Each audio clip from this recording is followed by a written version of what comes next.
Ecclesiastes chapter 6, verse 1, and we'll read on down 6 verses again while they're collecting cups. It says, "There is an evil which I have seen under the sun, and it is common among men. A man to whom God has given riches and wealth and honor so that he lacks nothing for himself or all he desires. And yet God does not give him power to eat of it. But a foreigner consumes it. This is vanity, and this is an evil affliction." And in verse 3, "If a man begets 100 children and lives many years, so that the days of his years are many, but his soul is not satisfied with goodness, or indeed he has no burial, I say that a stillborn child is better than he. For it comes in vanity and departs in darkness, and its name is covered with darkness. Though it has not seen the sun or known anything, this has more rest than that man." In verse 6, "Even if he lives 1,000 years twice, but has not seen goodness, do not all go to one place." So remember, Solomon being the rich, wise man that he was, and that's an understatement, the richest and wisest of his day, and certainly throughout all of human history. And he has taken upon himself the title of the Ecclesiastes, which is the preacher. That's why the book is called Ecclesiastes. He's preaching a message of his conclusion of all that he had seen and experienced in living a life for himself in all pleasure the way he wants, because he has the kind of resource and the kind of power and the kind of ability that most people will never have, and the wisdom that he has to be able to see it all, and then he's taking the time to communicate it to whoever would listen. And remember, it says here in verse 6, once again, this is his ponderings under the sun. But even in his desire to do that, he can't fully do that without recognizing God. He doesn't want to bring God into the equation because that would change the outcome of just life as a man without God in his influence. But he cannot help himself but bring God in over and over and over again. But he starts with this kind of familiar statement here, I should say. He starts with this idea that there's a kind of wealth and a kind of rich man that exists, but he can't even enjoy it for himself. And the idea is there's certain things like his own health is in the way. There's certain things that get in the way where he can't actually enjoy all that he's attained and been gifted with. And he says it's a tragedy. In fact, I heard a saying this last week, actually. A rich man desires 1,000 things. A sick man only desires one thing. That's his health, right? And he says this rich man has it all, but he can't actually enjoy it, and other people will go on to enjoy the wealth that God has given him. And he says again a familiar thing to us in verse 3, that even with all that this man might have, his soul is not satisfied with goodness. He's not able to enjoy it. One commentator said in summary of this passage we just read, one could have the things that men dream of, which in the Old Testament terms meant children by the score and years of life by the 1,000.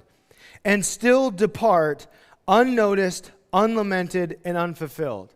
That's the idea, that even if this man lived to be 2,000 years old, if he died ultimately in a way that was unlamented and unfulfilled and unnoticed, that person in his estimation is worse off than a stillborn child. Better to never have been born into this world than to have that kind of experience. Now, there are many examples we have and we continue to draw from as we think about any particular passage in Ecclesiastes. But this morning I want to draw your attention to consider at least the idea of one famous oil tycoon named James Paul Getty. Have any of you heard of him? I'm sure some of you have, maybe not many of the younger folks.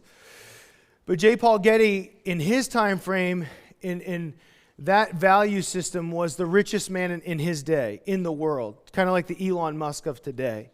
And in proportion to the economy of the world in his time frame, he's been considered one of the richest men that have ever lived, if that makes sense. So he had it all, so to speak.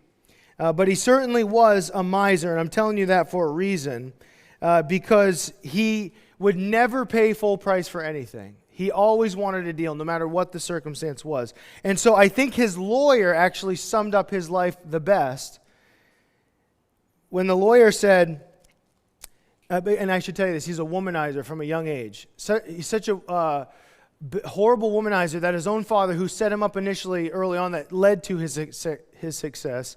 When his father died and left $10 million behind, he only left $500,000 for his son, Paul. because of his womanizing and the way he lived his life. But anyway, his lawyer said, Paul could hardly say no to a woman or yes to a man. So when it came to business matters, he would never just be agreeable. He would always say no to a man, but he would always say yes to a woman. He could never refuse any kind of sexual temptation or whatever. And the more you look into it, you can do that on your own. It's troubling. It's sad.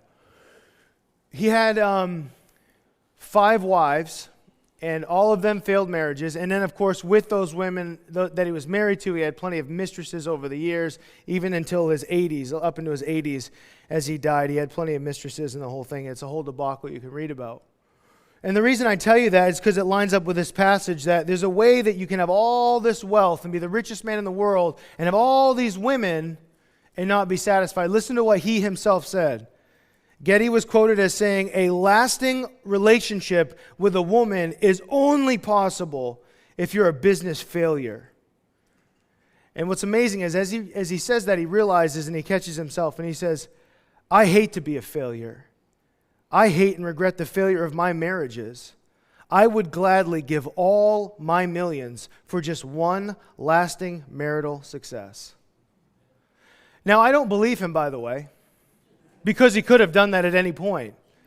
He says that in looking back and realizing what he had done. And I just find it fascinating that a man as wealthy and successful as he was, he starts by saying, basically, you're a loser, you're a business failure if you're going to stay married to one woman.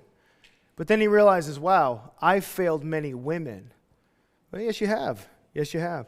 See, this is a man who can't enjoy what he has. And even if he has all these things in life, if he goes to the grave with this kind of dishonor, it's worse than being born to begin with, is what Solomon says. And Solomon is in a status of life that's far beyond any of ours, so he has the right to speak into such a thing. But we pick up in verse 7, he says, all the labor of man is for his mouth. You got to feed yourself, of course, and your family. Yet the soul is not satisfied. For what more has the wise man than the fool? What does the poor man have who knows how to walk before the living? In verse 9, it's better in the sight of the eyes than the wandering of desire. This is also vanity and grasping for the wind. Whatever one is, he has been named already, for it is known that he is a man, and he cannot contend with him who is mightier than he. Since there are many things that increase vanity, how is man the better? For who, in verse 12, knows what is good for man in life, all the days of his vain life, which passes like a shadow? Who can tell a man what will happen after him under the sun? Now, there's a lot of proverbial statements that he's going to get into and we're looking at that we could get caught up in a lot of them, but I think a lot of it speaks for itself. But let me point out a few things like in the passages we just read. First of all, there's a reality that we all labor, we all work to feed ourselves, so to speak, to put it in his mouth. And yet, he says, there's never an end to that. We're never fully satisfied, no matter how hard or we work or how much we accomplish. We always want a little bit more. And I find it helpful to say this to myself this morning, and you as you over here as well, that you and I will never be satisfied. I know we've said that a lot in Ecclesiastes, but you and I will never be satisfied. All the drugs, all the sex, all the money, you and I will never have enough, right? Never. I mean, we could go in any avenue, but just give someone all the alcohol they could imagine on a long spread, and they can drink until their heart's content. They'll never be content. Sex, you line up all the women of the world. Here's a reality for guys that love to womanize. Listen, you can never sleep with all the women in the world. And even if you could, you wouldn't have the time to do it. Just get it over with. Get it out of your mind. You'll never be satisfied, sexually speaking. If you could line up every woman you've ever desired, wrongfully and otherwise, you would never be satisfied. In fact, the more you do of those things, you can attest to this, the more you do of it, the less satisfied you are. Right? The less satisfied. The more sex you try to have, the more drugs, the more money, the less satisfied you become. The more of it you want, but then it doesn't satisfy, so you go for more of it. But he says in verse 9, better in the sight of the eye than the wandering of desire. What he's saying is, what is right in front of you? There's the idea of contentment. What is right in front of you, though? What do you actually have? What are you dealing with? Because it's been said that we often romanticize the past and fantasize about the future. We romanticize the past and we fantasize about the future, but we're not so interested in the here and the now. Isn't that interesting? Just enjoying the life that you have in this moment, what God has given you. Because he's saying it's better in the sight of the eye than the wandering of desire. You're always thinking about the next thing, but what are you doing right now? Are you actually taking in what you have, enjoying what you have? And we'll probably touch on this again in a moment, or at least refer back to this. When I think about romanticizing the past, what I mean by that is this. First of all, there's a quote from an unknown pharaoh, which has always fascinated me. How did you know a pharaoh said it, but you don't know which one? You know what I mean? Like, history and quotes are fascinating to me. Well, it was said by an unknown pharaoh. It's like, well, that's pretty sloppy reporting. But anyway, apparently a pharaoh, which one we don't know, said, the regret of the past and the fear of the future are the two twin enemies of the soul. The two twin enemies of the soul. And what that looks like in the Bible, by the way, is Israel. You remember Israel was in bondage. Their family members were being slaughtered because of the work that was being put on them. Imagine that being you, growing up in that. And God miraculously delivers them. And then they're in the wilderness for a time, and they're like, this stinks, man. I miss Egypt. The leeks, the onion. They actually said the onion soup. I'm not a big onion fan to begin with, but I can't think about, like, man, that onion soup in Egypt was bomb, man. That was awesome. Like, and they're like, oh, don't you miss it? And you know what is amazing? Someone's like, yeah, I miss it a lot. It's better than this. And they all start chiming. Like, here's the thing. What they remembered about Egypt, the past, they fantasize or romanticize. What they remembered about the past was that they had onion soup. Do you remember the bondage? Do you remember your family members dying in front of your face? No, you don't. The onion soup, man, was next level. I'm going to go and venture to say you don't feed slaves the most immaculate onion soup in the world, do you? So this is, let's call it subpar onion soup. But in their mind, it's worth going back for some of that onion soup and just being under bondage again. Why would we want to live free under God when we could go back and have onion soup every day? That, my friends, is romanticizing the past. And before we just laugh at the Israelites, has anyone else ever done that? Oh, the good old days. Oh, the days where you were miserable and you wanted to die and you couldn't stand your life and the person that you had become. Do you remember that? No. We remember the good old days when we used to fill in the blank and ha, ha, ha, ha. Yeah, well, that's romanticizing the past. It's not a realistic view of the past. And that's why he says it's better in your sight, in the eye of what you can see with your eye in the moment, than worrying about and fantasizing about the future or the regrets of the past. But what does God have in front of you right now? Are you fully enjoying that in the season that God has you in? The season that God has you in. You know, how many of us when we were in high school, we just wanted to be done with high school? Remember that? And now that you're graduated, you just want to go back to high school, don't you? Like, man, I'd love to go back and just chill. No, everyone's like saying, no, I don't. Yeah, it's true. I'm sorry. I was trying to throw the high schoolers a bone. Never mind. All right, chapter 7. No, I will finish with one more thing, though. I will finish with this. He points out this over and over. And here it is in verse 12. Vain life, this vain life. All your days are nothing. They're emptiness. They're meaningless. They amount to nothing. That's what life means. Now, I will tell you and remind you that under the sun, that is true. If God is not in the equation, you and I are here by some bizarro accident, aren't we? That's what science says. Science believes that a pond of soup got struck, onion soup, no doubt, got struck by lightning, and everything just started moving, and then here we are. Right? It's no big deal. That's how we got here. And if that's the case, you understand that everything's random. One of the questions that science has to struggle with is, yes, we understand how physical adaptations happen, but what about conscience? Where, when, and how has conscience ever come into the human mind? And why? Why would I feel wrong about going and shooting my grandmother? Why would I? Because that's something inside of me that says, I don't think that's right. That's a little messed up, man. There's some hesitation. There should be, right? That doesn't just come from lightning striking soup. That's something that God's put inside of us. But maybe if it struck onion soup, maybe... No, I'm just kidding. I can't get the onion soup out of my head. But listen, I know that this is sort of obvious, but listen. this is what our public school systems are teaching our young people. And we wonder why people grab a gun and they just start shooting en masse in random situations. Those people, well, let me start with this. Why? Let me go back and say this. August 1st, 2026, just a few days ago. You all familiar with this? Twin Peaks, Idaho. A gentleman pulls up to the In-N-Out Burger, pulls out a pistol, and shoots the young lady serving at the window. She's dead. He pulls his car up, walks to the car in front of him, shoots the guy dead in the car in front of him. Then he goes back into the window, and all the people that are attending to that young lady start shooting in the window again, starts shooting down the alleyway. Another man comes up with a gun to confront him. He shoots him in the leg. I believe it was the leg. He then starts wandering around this shopping mall area and just starts shooting random people, going in stores, shooting people. And the rightful question should be, how does something like that happen? Why is something like that happening?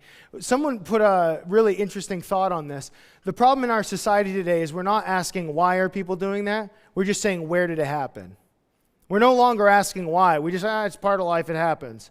Where did it happen is the new question. But I suppose the real question is, why does that happen? And the first one is the most obvious, friends. I truly, truly believe this.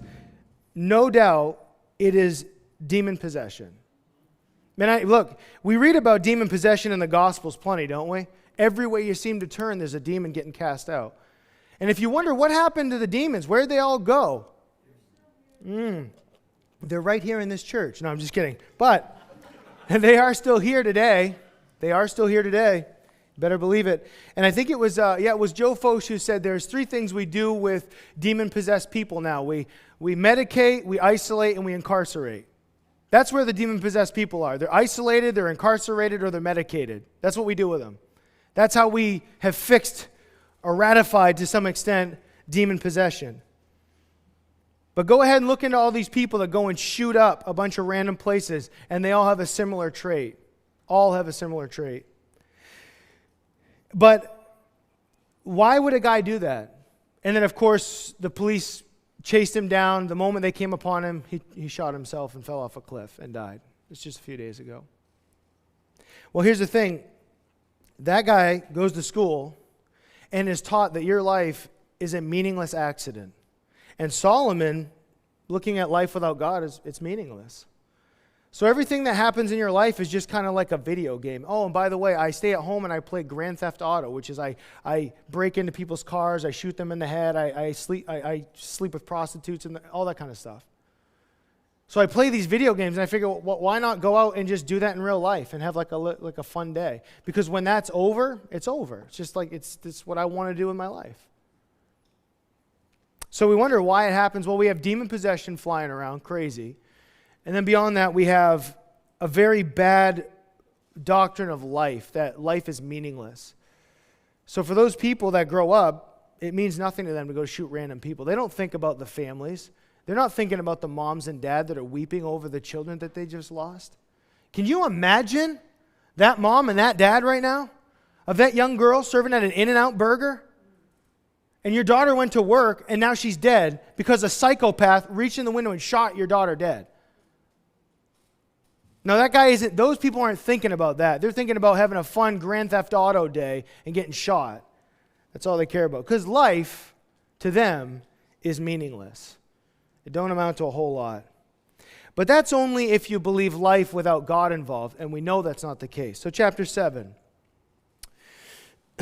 A good name is better than precious ointment. How true that is. You can have all the stuff in the world, and if people don't think well of you, then your life is pretty miserable. But he says the day of death is better than the day of one's birth. Bit morbid. Better to go to the house of mourning than to go to the house of feasting, for that is the end of all men. And the living will take it to heart. Sorrow is better than laughter. For by a sad countenance the heart is made better. The heart of the wise is in the house of mourning, but the heart of fools is in the house of mirth.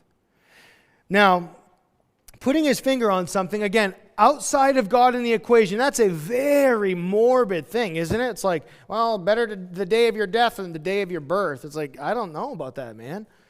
I think the day of your birth, when you're coming into the world and you have the whole world to look forward to, is the day that you should be excited about more than your day of death. But I will say, with a positive spin on it, that those of us that have placed our faith in Christ, the day of our death is better than the day of our birth, isn't it? Because when I go to die, I'm not losing everything, I'm gaining everything, right? That's the reality for the believer today. When you and I die, I said it last week, this is the worst it's ever going to get for us. For a non-believer, this is the best it's ever going to get, right? But the day of our death as believers in Christ, we're not losing anything, we're gaining everything. So in that sense, it's true. But what he's doing is something much more morbid, and to which I should read you this comment by John Trapp. He says, even the day of one's birth is ominous. Despite all the hope and potential in a baby's birth, children come into the world uttering the human sound, a scream. Before ever a child speaks, he prophesies by his tears of the ensuing sorrows. Isn't that interesting? Wah! You're like, man, that's life, man. Welcome here. Welcome to earth. Yeah. I do the same thing every morning when I wake up. Yeah. But how about this? And again, we can't dig into everything, but look at verse 2. Better to go to the house of mourning than the house of feasting. Again, a somber, negative view of things, but a realistic one at the same time. Let me say what you already know if you've lived life at all. We grow much more in our pain and suffering than in our pleasures, don't we? Put a man on a yacht and let him just cruise around and get a suntan on his feet. And, oh, no, I got blisters. I got to put suntan lotion on. Like, if that's your big trouble in life, you don't really have a lot to offer. You don't really grow that much in that season of life. Well, I've learned to put sunscreen on. Whoa. But when you are going through the pains of life, and it has gripped your heart, and you don't think you're going to make another day, and you survive, and you tell the tale, you are much better for that, aren't you? Better to go to the house of mourning. Let me ask you like this. It's been asked like this. If you had the responsibility that God has to create a human being and best equip them for this world, what stuff would you allow in their life? Even if, of course, because you love the person, are you only going to let them live in pleasure? It wouldn't be good for them, would it? You have to allow the suffering, but the moment suffering comes, what do? How could God let this happen? Because we need it. Because He's allowed it. He knows. He's so smart. And we grow in our pain and our suffering so much more than our pleasures. Better to go to the house of mourning than to the house of feasting. One of the darkest places I've walked into in the last couple of years, and just the pain and the suffering and the torment in that house, and having to be there for days and experiencing that kind of loss, was the most shaping of my life. Not the good days, not when everything goes through and is all just working out great. Better go to the house of mourning, he says. There's a truth there. Verse 5, it is better to hear the rebuke of the wise than for a man to hear the song of fools. For like the crackling of thorns under a pot, which is interesting in Hebrew, by the way, the word thorns and pot is the same word. So it's a play on words. But it ultimately means bubbling over is the idea. So a fool's just kind of bubbling over. So is the laughter of the fool, that is also vanity. Verse 7, surely oppression destroys a wise man's reason, and a bribe debases the heart. The end of a thing is better than the beginning. The patient in spirit is better than the proud in spirit. Do not hasten in your spirit to be angry, for anger rests in the bosom of fools. Do not say, why were the former days better than these? For you do not inquire wisely concerning this. Now, quickly, if you look in verse 5, it's better to hear the rebuke of the wise. You know, in order to hear the rebuke of wise people, you have to position yourself to hear. Not just letting them talk at you, not just letting someone tell you information, but actually receiving that information. That's like in the New Testament, one of the sayings is, he that has ears to hear, let him hear what the Spirit says to the church. That means information can go out to you, but you have to receive that and hear it in such a way, right? So it's better to hear the rebuke of wise people than to be around a bunch of fools that are just bubbling over. And that's what fools do, don't they? The Proverbs tell us that a wise man in his wisdom, it's like a bucket you have to drop in a deep well. You know, a wise man, they don't just offer their stuff. You have to throw your bucket in and let it go down a while, and then you have to bring it back up. There's some work that goes into it. A foolish man will tell you everything he knows, doesn't he? You don't have to wonder. He'll tell you how smart he is and all the stuff he's learned. A wise man will sit back and you can approach them. But he says in verse 8, the end of a thing is better than the beginning. And in reality, that's true. I've said it many times. You've probably heard it even recently. Anybody can start something. We can all start a journey. Tomorrow, I'm doing my diet. Well, that's weird. We've been saying that for 7 years together, actually. It's so funny that we're starting tomorrow now, actually. You know, tomorrow's the day. Next week, next year, it's going to be this is going to happen. And we can all set the calendar for what we're going to do. But the end is better than the beginning is the idea, right? Getting to the end. Because, like he says, the patient in spirit, in order to get to the end, you have to be patient, don't you? You have to be consistent. You have to be faithful. You have to keep showing up and doing the thing over and over and over again. That's how you get to the end. How many people want to bypass the process and just get to the end? Give me all the stuff. No, man, you got to get there. You got to work your way there. You don't just get to the end. Better to be patient in spirit than patient than proud in spirit is the idea. Now here's one for us this morning. This has got to help somebody, so I got to say it. Do not hasten in your spirit to be angry. Don't be quick to be angry. I'm not going to ask you to show your hands. Does anyone get angry pretty easily? Mm-hmm. Pete, put your hand down. Sorry. No, here's the thing, though. First of all, let's take it slowly. Being angry is not like a sign of toughness or assertiveness or I'm forceful. That's how I get my point across. Being angry and spewing that on other people, what it is at the end of the day is immature. You don't have to agree with me. I'm just telling you a fact. So it's like whether you agree. Oh, Pete goes, amen. Thank you, Pete. Which is like the most kind man I've ever met, but that's neither here nor there. Here's the thing. Do you know who bursts out in anger? Babies. Babies do that. Change my diaper. It's like, okay, calm down, baby boy, right? It's a sign of immaturity to not control our anger. It's not like some useful tool or some impressive thing to other people. You might get what you want, but you look like a baby, right? And here's the thing I found over the years. First of all, it takes a mature person to stuff their feelings down when they want to punch somebody or yell back and just listen and say, well, whatever the response is. But blowing off the handle feels really good, but it's just really immature. It takes a mature person to listen and say, I'll get back to you on that, or we'll pray about it, or whatever you got to say in the moment. But you know what I found over the years, though, is people will blame it on their background, right? You ever heard this? Oh, it's just the old Italian in me. It's the Russian, the Irish, the Mexican. I know what it is. It's the human inside of you. That's what it is. We all have that little thing in there. Because it doesn't matter what race or background you come from. You have it, don't you? When someone tells you off or you have a certain thing, you want to blow off the handle. Everybody wants to do it. And that's why when people say, I just couldn't control myself. Yeah, you could, actually. You know, when people get drunk and they say all the things they wish they would say, and then the next day they apologize, yeah, I didn't mean to say that. Actually, you've been meaning to say that for a long time. But you had some syrup in your body that was telling you could just say whatever you want today. And so you did. Listen, you can control it. In fact, you ready for this? This is the one that American church struggles with big time. The fruit of the Spirit, one of them, major on the list, self-control. Not you're out of control. An indicator that God's Spirit has control of your life and my life is that we can control ourselves, particularly in the area of anger. So let's stop with the lame excuses. I couldn't control myself, and just be real. I'm a baby. I'm immature, and I like to blow off the handle, right? We don't often hear people say that when they're angry, though, do they? Okay, that just felt really good. I don't know why. It just felt good to get that out there. So,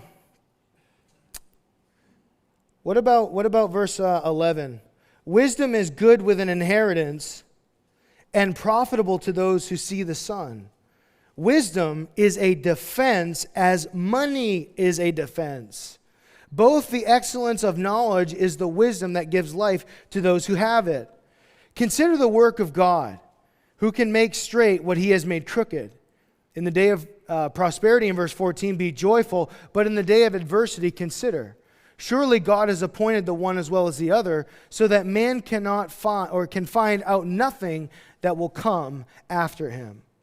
So we could talk a lot about inheritance this morning, but in the way that this is defined by people, it has a variation, but here's the ultimate takeaway. Wisdom is good with an inheritance. So obviously, if money is going to be, or possessions are going to be passed over to another generation, it's good that that person would have wisdom in order to be able to utilize that, right? But here's the crazy reality about inheritance, is that the average inheritance, according to Dave Ramsey studies, the average inheritance is spent in 18 months.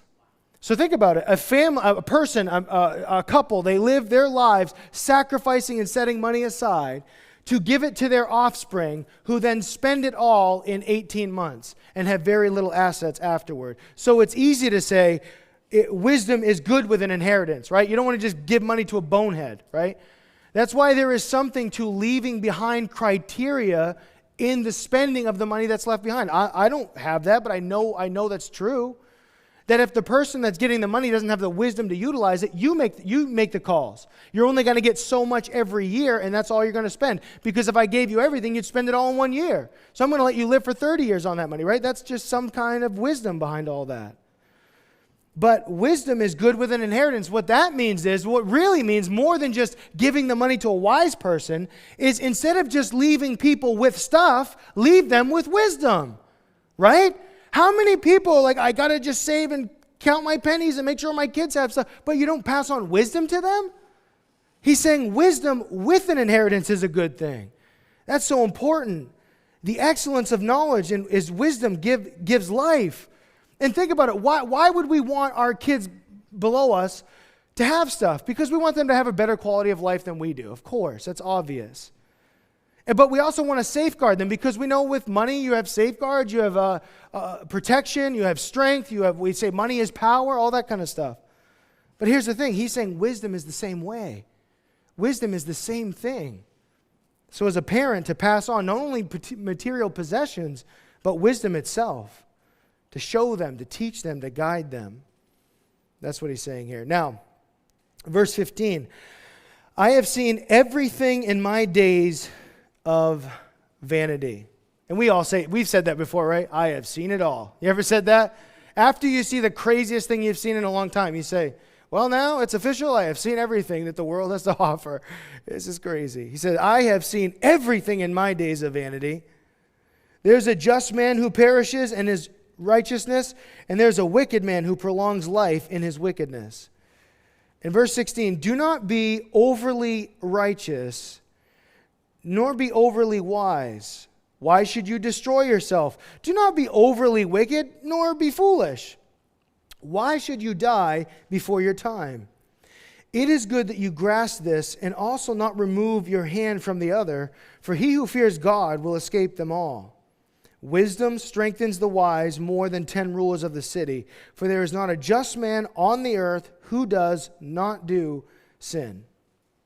Now, plenty of things in here to consider, but let's start in verse 16 again.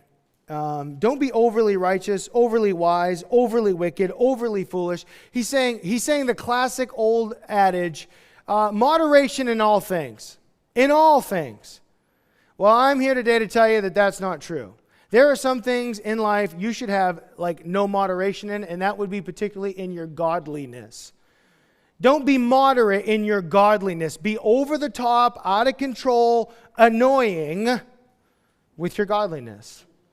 Life in moderation in all things is not good.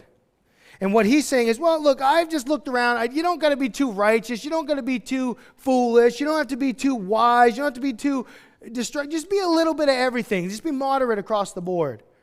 Well, here's the thing. Can I tell you something outside of the scriptures, a reality? Moderate people don't change the world, do they?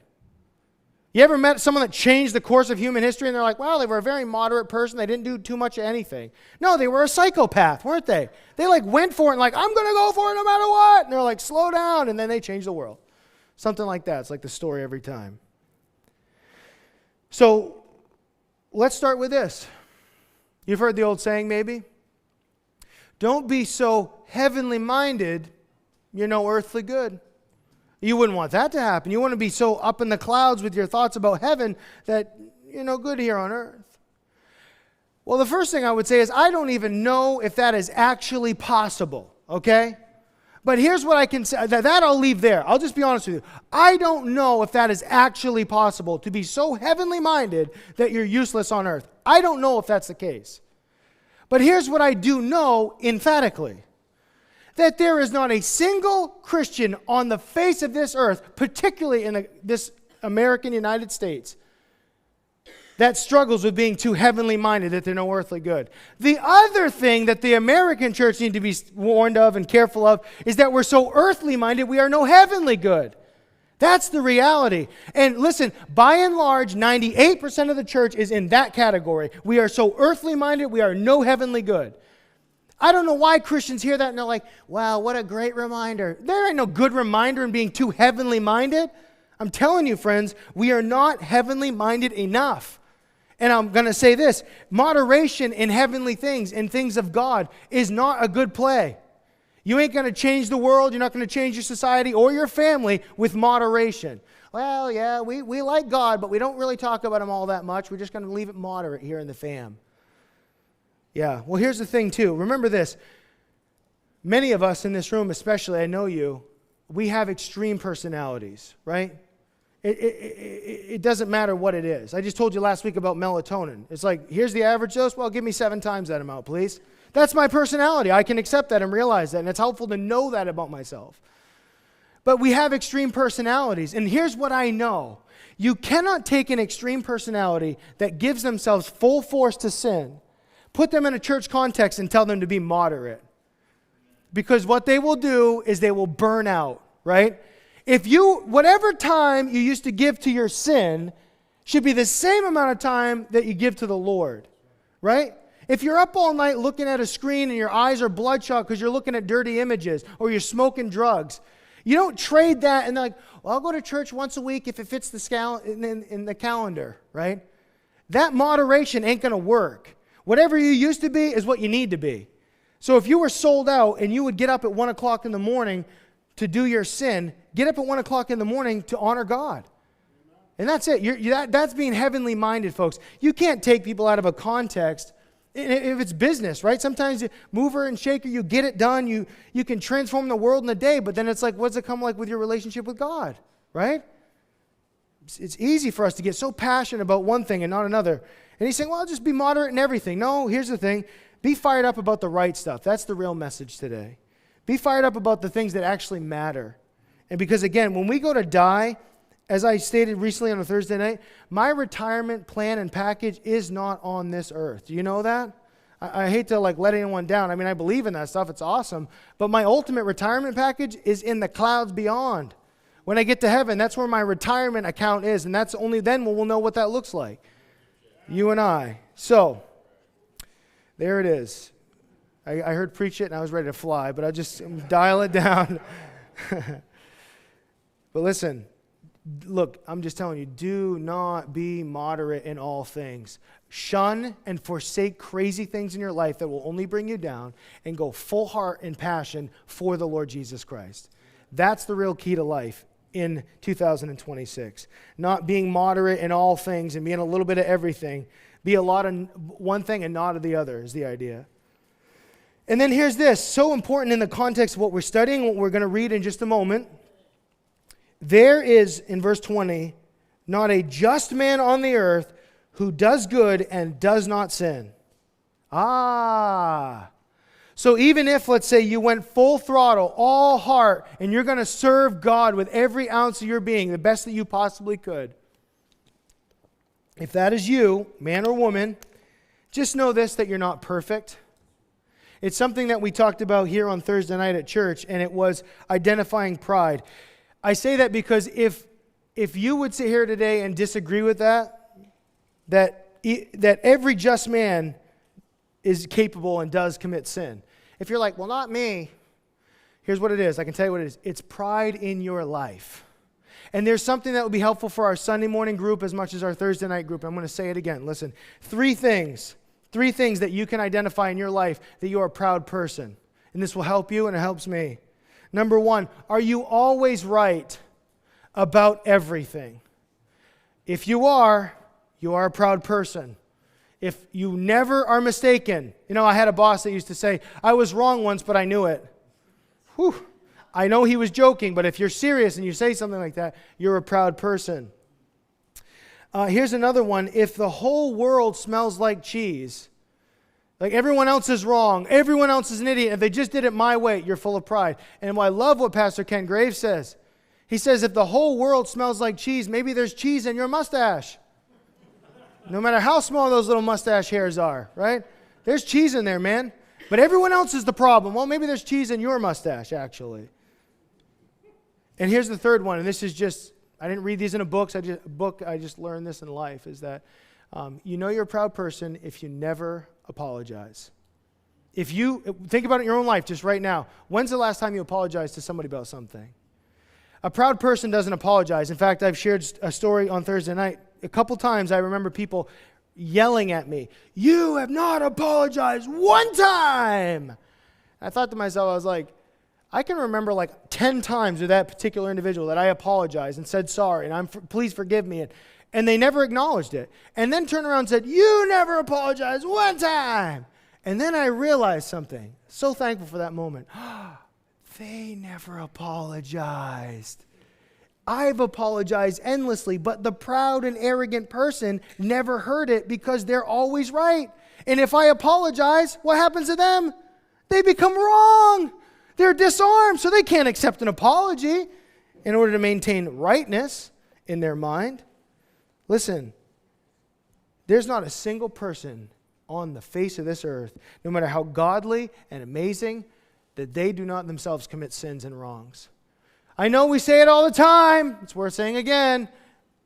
There's no perfect churches, right? Just perfect congregants, right? That's what I always say. No perfect churches, just perfect congregants. No one's perfect. Hey, can I just,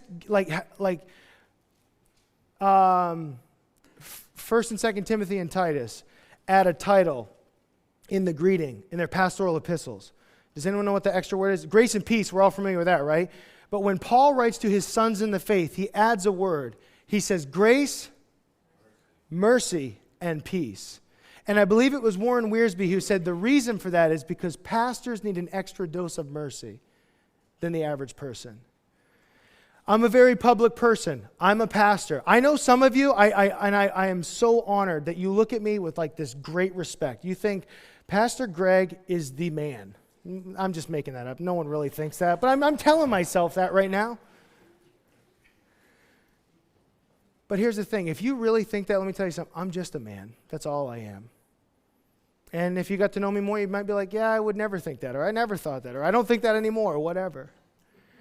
But it doesn't have to be Pastor Greg. It can be anyone you look up to. Let me tell you something. No one is flawless. And the more time you spend with people, you will find their flaws because we're all sinful and broken. So if you're going to go to any place and look for perfect people, you're going to be sadly discouraged, aren't you? And when it comes to churches, remember, you know the old saying, right? Don't look for a perfect church because if you find it and you go there, you'll ruin it because you're there, right? That's the way that works. Listen, there's not a person on this earth that doesn't sin. That's what we just read, and it is very true.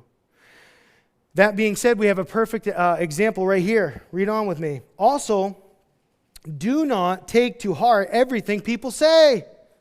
Well, that's easy. Lest you hear your servant cursing you. Now, this is something that happened in ancient times, was that people would talk about other people behind their back. Ancient, thousands of years ago. It's something you'd know nothing of. What practical advice is this, though? Don't take to heart everything people say. Now, we just were told that we need to hear the heart of a wise person in their rebuke, obviously. But here's another thing. Don't take to heart everything people say. Why do we get caught up in the words people say? People say crazy things. Do you know that? I've said it far too many times over the years. I haven't said it in enough years, but I used to say, as the theologian Billy Currington used to sing, God is great, beer is good, and people are crazy, right? But I always say I don't advocate for beer and I don't even drink it. But so God is great and people are crazy is the idea, right? People are crazy. People will say the craziest things. It's unhinged, it's not found in reality. They ignore all the facts. I mean, people say nuts stuff. That's why the old saying is, eavesdroppers hardly ever hear good, right? Eavesdroppers ever hardly hear people saying, I can't believe how awesome they are. You know, like if you're eavesdropping, you might not hear something so good. And that is a reality. And so here's something to go with it in verse 22.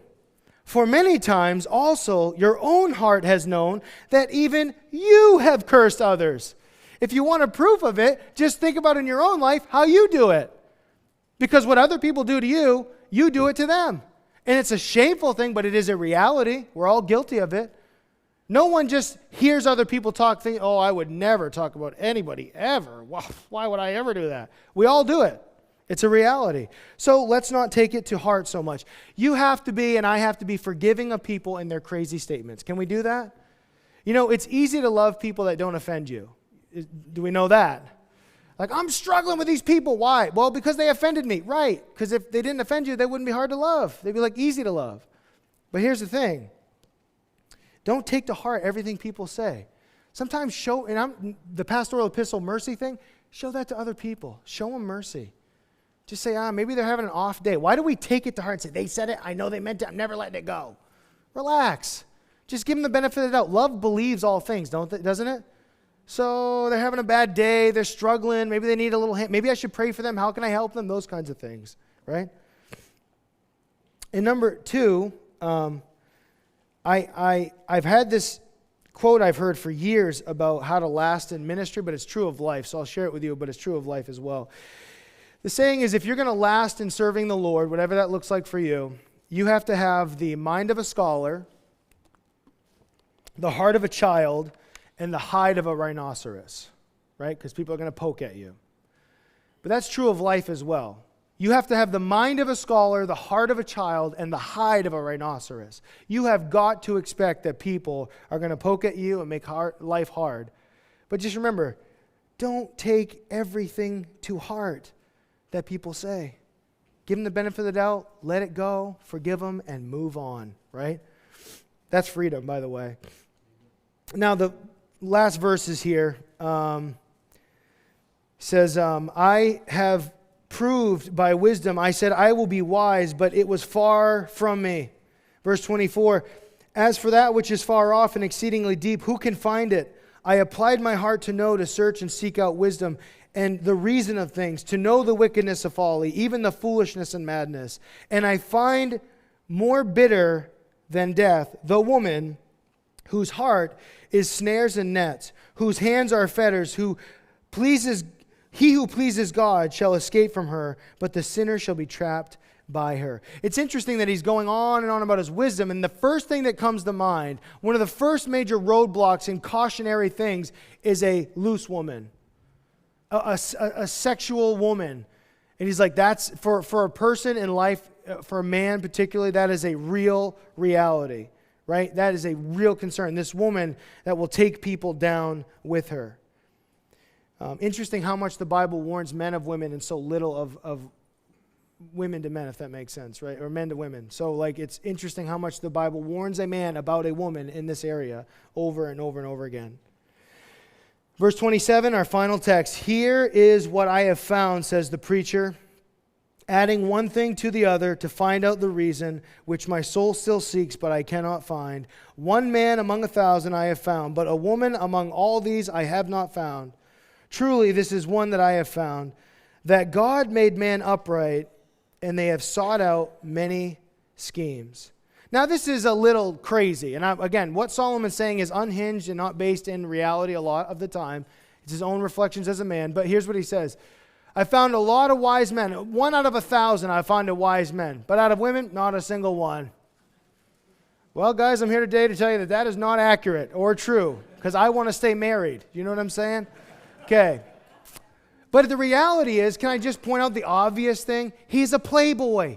He has 700 wives and 300 concubines. He lives in the Playboy mansion. And he's like, all the women I've seen are a bunch of bimbos. No kidding. You're surrounded by them, man. Of course, that's all you've ever seen and known. That's the idea. But he says, I haven't found a single one. And then he says, but I have found that God made man upright, and they've sought out many schemes. That would be, to me, the most watered-down version of the gospel so far in the text, because it's ultimately true. Now, you and I are not born perfect. You and I are not born in perfection. We're born with the curse of sin on our lives. That was passed down to us through Adam. The Bible is very clear on that. But if you go back to the origins, you have to understand, it says in verse 29, God made man upright. God did make Adam and Eve in a sinless perfection, right? Man and woman, sinless perfection. God gave them the tree of life, the tree of knowledge, to be able to choose if they wanted to follow him in his love. And people say, well, why would God do that? Why would God put that tree there and tempt man like that? Because God made the perfect environment. And you notice he says, it is good, it is good, it is good in the days of creation. But then, once it's all done, he has to give man, Adam, a choice to not follow him in perfection. In order for man to be free to worship God, he has to choose. There is no true love without a choice, right? Like if I told you the other week, me and my wife celebrated 18 years of faithful marriage. You're like, man, what's your secret? Oh, I chain her to the bed every day before I go to work. She can never get away from me. I don't let her see her phone or talk to anybody. Would you assume that that's real love of 18 years? No, the reality is in the last 18 years, she's had a phone, she's had a car, she could go and do whatever she wants. And what's amazing is almost every night when I come home, she's there waiting for me. That would be real love, wouldn't it? That she has the choice to be in a relationship with me. She can leave whenever she wants. And that's what makes it all the more special and real. God says, this is what I've created. This is my environment. Here we are. But if you do that, there will be separation between us. And that's why he says, God made man upright, but they have sought out many schemes. And haven't we done that? Man has become infinitely wicked since we walked away from God that day. And that would be the watered down gospel. So, let's stand and pray, shall we?